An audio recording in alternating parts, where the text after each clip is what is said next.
Hi, everybody. Welcome to The Break Room. Break Room is a podcast by Black mental health professionals and a researcher for Black professionals with a mission to remind you that you matter, you're valuable, and your wellness and joy are our priority for liberation. Okay? I'm Dr. Olajide Bamishigbin. I'm a health psychologist, as well as a father of two, and I'm married to my wonderful wife. Happy to be with you today. Now, kick it over to our incredible co-host, Dr. Nikki. Hello, everyone. I am Dr. Nikki. I'm excited to be here as always.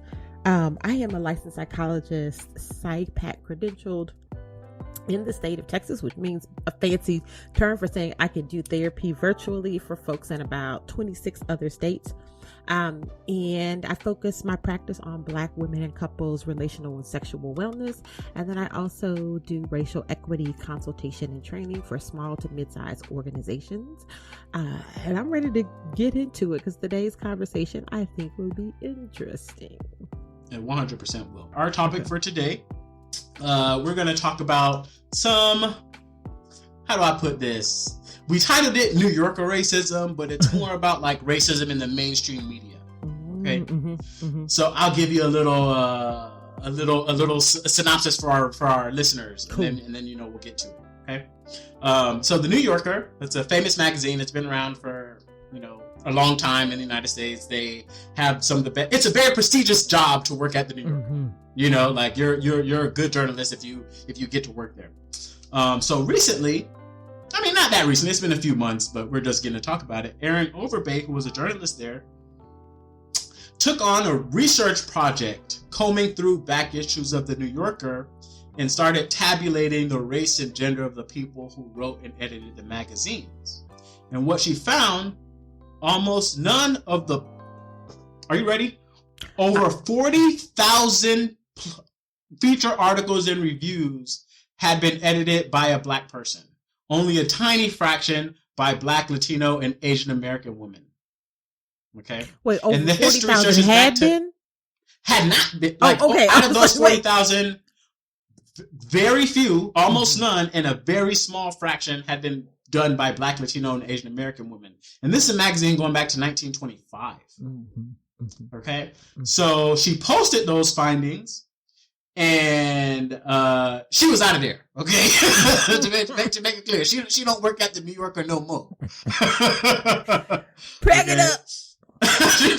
she don't work at New Yorker no more. And not just that, so she went public with these findings, and literally like all these different media sites, Gawker, other media conglomerates, whatever, started writing these articles. Oh, who is this person who's writing this? Just what you would call a hit piece, right? What you call a hit piece on her, about what she has done, what she hasn't done. When she talks about racial ethnic minority stuff, but she doesn't really care. But the one good thing was she actually went on Twitter and refuted them piece by piece, right? She said, okay, so this article said blah, blah, blah, blah, blah. They didn't do their basic, and once again, this is journalism. Right. right? They didn't do their basic fact checking because I could show you this email right here that says I was the chair of this. I participated in this. I led this. So what are your thoughts on that? And then I'll tell you a little more. So it's not shocking at all to me, right? Because if we just scope out to the highest level, anything in this country that's considered elite or top tier is associated with whiteness. Right? Like I've even heard people refer to Howard University as the Harvard of HBCUs, right? There's always this affiliation with whiteness as the standard. So that it's the New Yorker, right? And there's so much prestige and rigor and elitism attached to just that as a literary journalistic outlet. It surprises me zero that they have not had. It surprises me zero that they have not had more Black and brown representation from like at any level of the production side. I'm sure they got plenty of Black and brown folks in the admin side, in the janitorial side, right? Anybody that's in an assistant sort of role, I would guess that's probably where their numbers, and let's to be clear, I don't know that data. I have not looked at that data, but there's a general pattern among companies that have any prestige, any amount of financial portfolio, right? Like the closer you get to the top, the whiter it's going to be.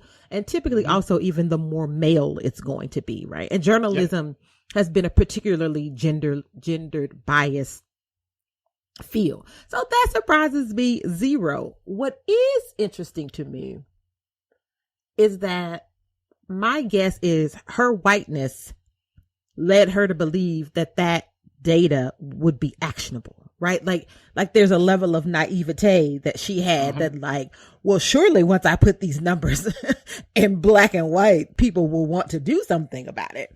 And that was a hard lesson to learn for her, I'm sure. because we know very well, right? You know who knows that the New Yorker has very few black senior editors? The New Yorker. Make no mistake, they know. They were quite clear. What I'm saying? Like the president and whatever, they know. They're in those meetings, in the senior leadership meetings every week. They know, right? And and we have to really understand the impact of not having any black editors. Like, do we really, for one of the most prestigious journalistic prestigious with quotes? Yes. Because you can't see me. One of the most prestigious journalistic publications in the country, right? In the world, even, right? And for a substantial period of time, like my entire lifetime. Since 1925, it's going to be hitting its 100-year anniversary soon. Wow. You know, no senior black editors or no black editors. So what does that mean? It's just white thought going out. It's just white thought going out, looked at by white thought going out. I can't even imagine what it's like trying to be a black writer there, right? And having a white editor who doesn't understand what you're saying, doesn't understand the background you're coming from, doesn't understand anything about the black experience, but is trying to tell you, no, don't, maybe you shouldn't talk like that. Maybe you shouldn't say that. Let's cut this part. Right. It's awful. In addition to, like, you know, and so what this comes down to typically is, right, it's presented as probably unconscious bias, right? Like, there's clearly some bias that is happening in the hiring process, in the selection process. I bet there's even a pipeline issue, right? So what is the pedigree required for you to even get to the level of being considered to be an editor for the New Yorker? My guess is that there's probably not a preponderance of black and brown folks that is even in that pipeline, right? So then it sort of gets more winnowed and winnowed.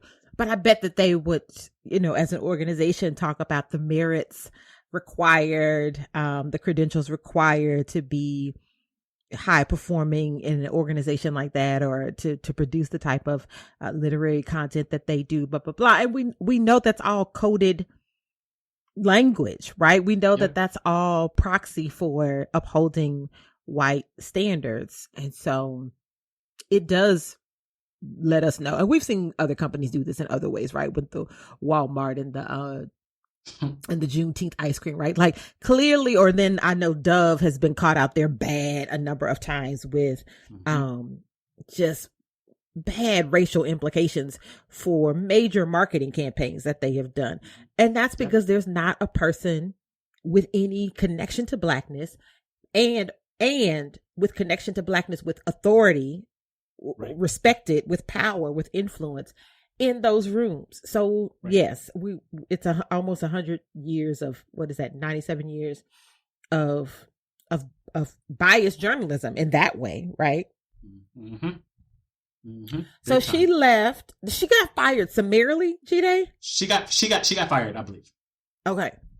Yeah. Okay. Like shortly after, because she posted, so she did like that analysis and posted it on Twitter. And I guess she didn't get approval to post it on Twitter, but she out of there. And that makes me wonder what's the rest of the backstory. I'm sure it's like, it could probably be a mini series if nothing else, because I'm sure, I mean, who would give up their job at the New Yorker if they had gotten there? So I'm guessing she probably wasn't given much option, or she felt very passionately about the findings and took to Twitter.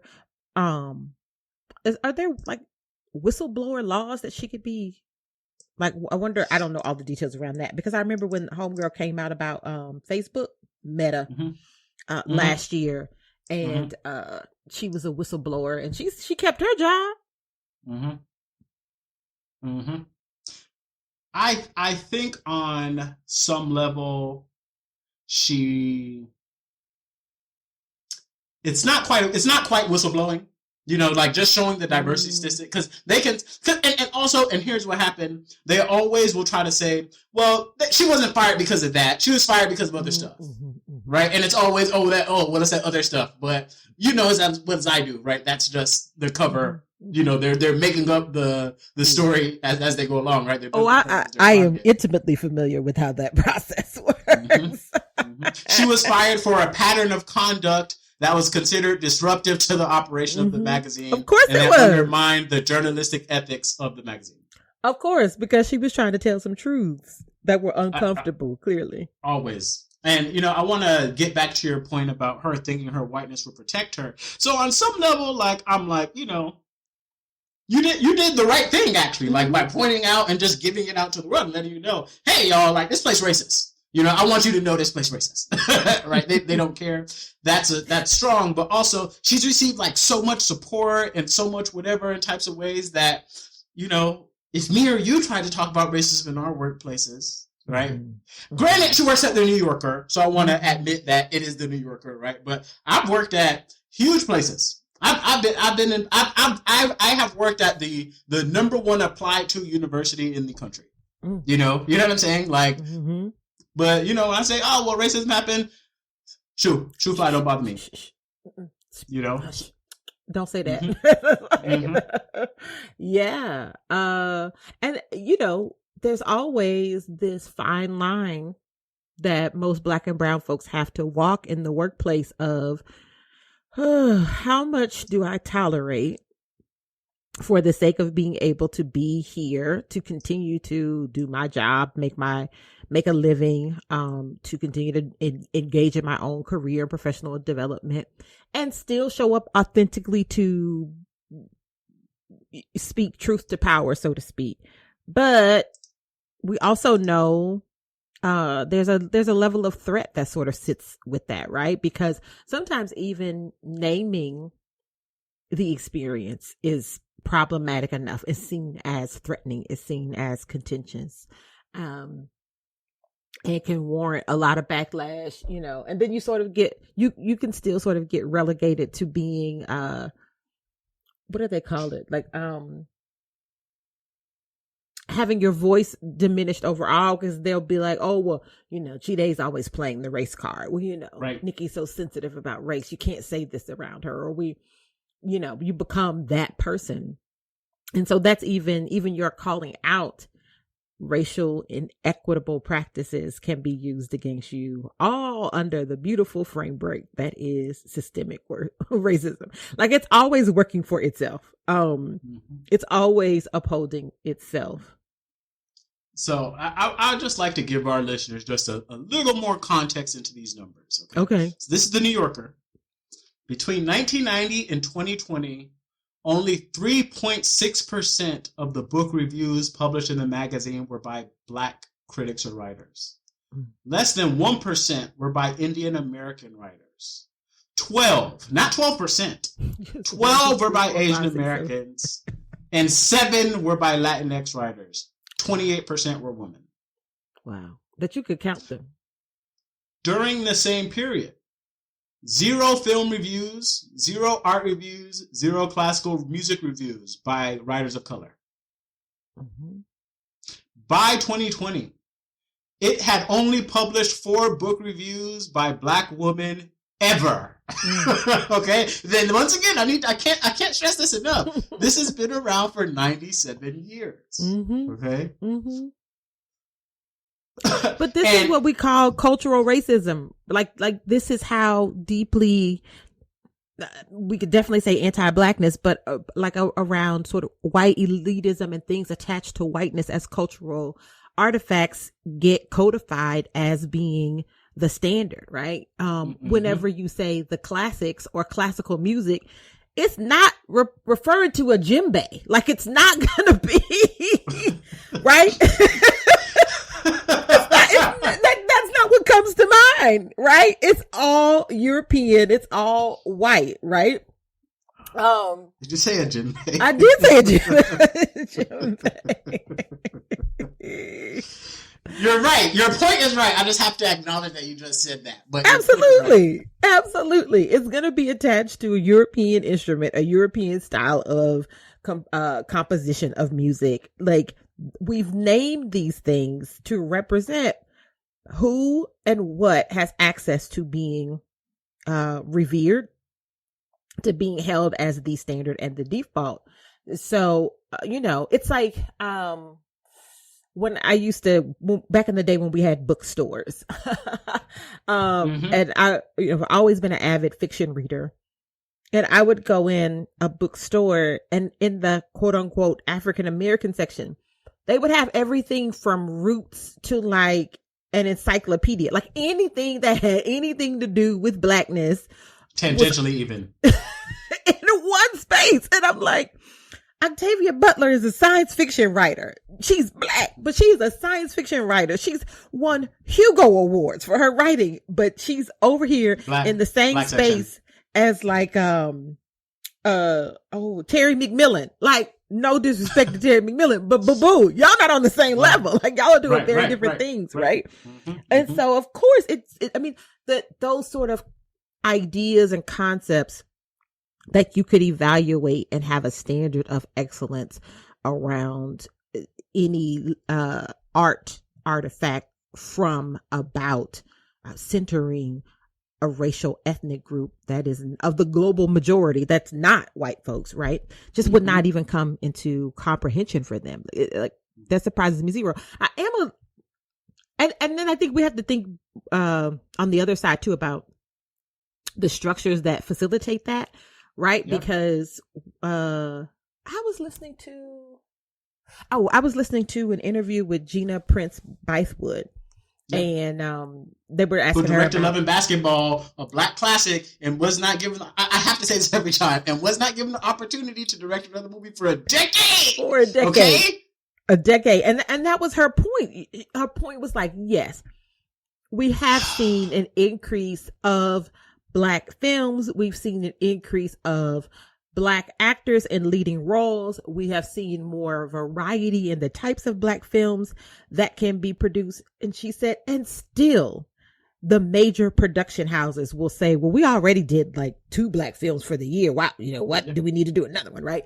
So this goes back to the pipeline issue. So yes, we can hold the New Yorker accountable. And we also want to look at the broader structure and say, it probably has only been in the last 30 to 50 years, I'm being generous, that there's been a significant amount of art by folks of color, about folks of color's experience, that has even made it to the mainstream. Yep. That could even be considered, right? And we know, we in the break room, Jude.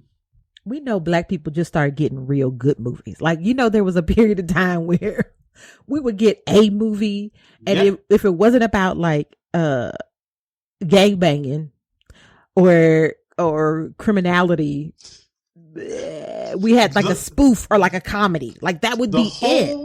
The whole 1990s, we had the Wayans family, okay? And then they gave us Sanaa Lathan, Morris Chestnut, Nia Long, and them in varying combinations, and that was it. Like, Tay Diggs, okay, we're gonna do Tay Diggs. Don't forget about him. No, we're gonna use Lorenz Tate, and so this time, right? But that was it. It was just like, okay, we got these 10 people. Yeah, we don't need anybody else. We don't need anybody, and they all followed they were all pretty much rom-coms, right? Yeah, or straight up spoofs. So we are really just getting to a place where, I want somebody to fact check me on this and then tweet at us, but I remember going to see, my mind just went blank. Mama, the song with the boys in it was Soul Food. Yes, when Soul Food came out. And I remember going to see Soul Food, and I was like, we have like a Black drama. Like, it's about the dynamics of this family, and it's a story that is about the challenges of caring, intergenerational. I was like, this feels very novel and different. And that's firmly in the 90s, right? Yep. So I don't give the New Yorker a pass by any means whatsoever, but I think it is reflective of a broader. New York is not special. No, it's not. Hey, they're not any more special or any more racist than anybody else. It's true. Yes. So, and then didn't the woman, what's her name? G-Day's son, stop calling her the woman. Erin Overbay. Erin Overby. Overby. And then she got all this backlash from other publications, right? So they kind of the journalism they circled the wagons. Sector. Yep, that's what I was just about to say. They closed ranks. Mm-hmm. Because if you call into legitimacy the New Yorker, you're calling everything into legitimacy, and white people can't have that. They like, don't come over here with your statistics. Mm-hmm. Are you trying to imply that I didn't get this because of my effort? Yeah, it's because your dad works there. So even one of the big articles that somebody wrote, her dad literally works for the New Yorker, and it's like, and she didn't put that in the article, right? So even it's just the ways that. And these are the same people who claim that we're so journalistic. We know journalistic ethics. We created it, right? But as soon as it's convenient, throw it out the window. Absolutely. Absolutely. I think that this whole conversation to me is why I continue to sort of hold the belief that the systems and structures we have in place are not redeemable, that they have to be completely overhauled, because they just consistently reinforce each other on the micro and macro levels over and over and over again. So where is the way up and out for Audre Lorde writers said it of best. Color, which is such a stupid phrasing, writers of color. For there to be a more holistic, realistic reflection of the arts across dimensions of race and ethnicity in other spaces, right? Like, those folks need more patrons. We need to value that work. We need to see that work as being rigorous, prestigious. We need to give opportunity for there to be more variation. That's the other thing. Even if you get a Black film made, or you write a Black book, or you do the thing, baby, if it's not successful, if it doesn't punch through the roof with the numbers expected to produce, that makes it that much more difficult for the folks come behind us, right? Yeah. Whereas, there's a movie like Zoolander that exists, or like I love Zoolander. I don't know if you're trying to say Zoolander's not good. It's not. There's lots of other movies to choose for your example. It's just kind of fun. Because I watched it and I'm like, this is the most ridiculous thing. Oh man, I love you so.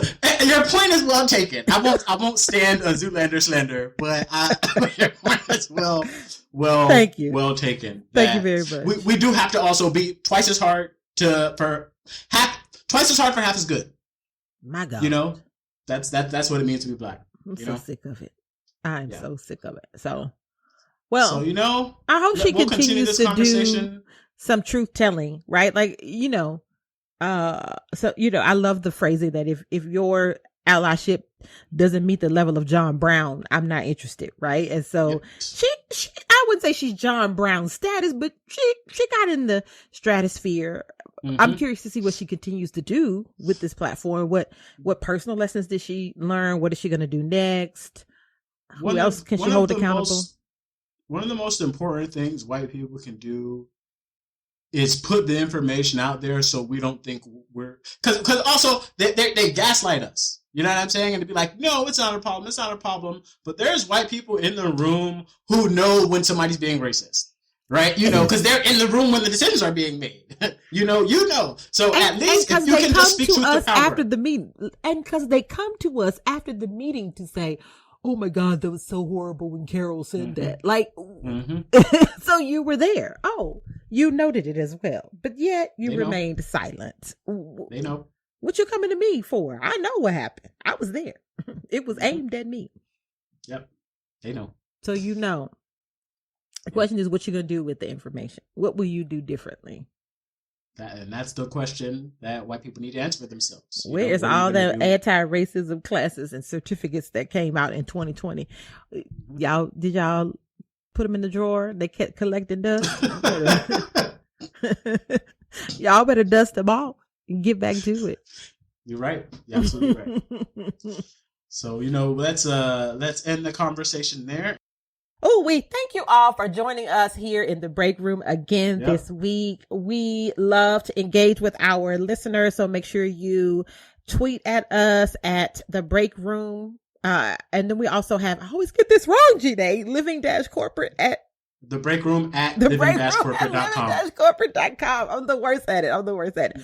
But if you want to ever reach out to us, we would love to get some listener mail. Any topics you want for us to cover, questions you want for us to address, we are more than happy to do so. Until next time, peace. Till next time, have a good one.